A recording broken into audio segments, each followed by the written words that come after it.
ବାଲେଶ୍ୱରରେ ଜିଲ୍ଲାସ୍ତରୀୟ କୃଷକ ଦିବସ ଅବସରରେ ଶେରଗଡ଼ କୃଷି ଫାର୍ମ ହାଉସଠାରେ ଜିଲ୍ଲାସ୍ତରୀୟ କୃଷକ ଦିବସ ପାଳିତ ହୋଇଯାଇଛି।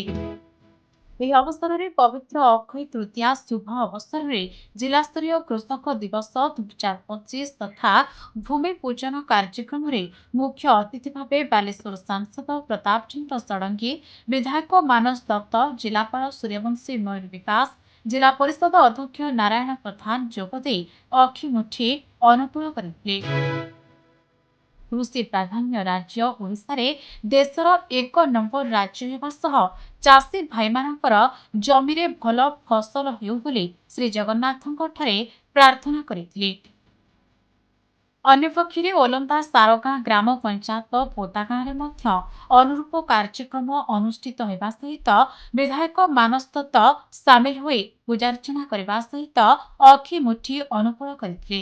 ସ୍ଥାନୀୟ ଅଞ୍ଚଳରେ ଅନେକ ଚାଷୀ ସ୍ଥାନୀୟ ବାସିନ୍ଦା ଏହି କାର୍ଯ୍ୟକ୍ରମରେ ସାମିଲ ହେବେ।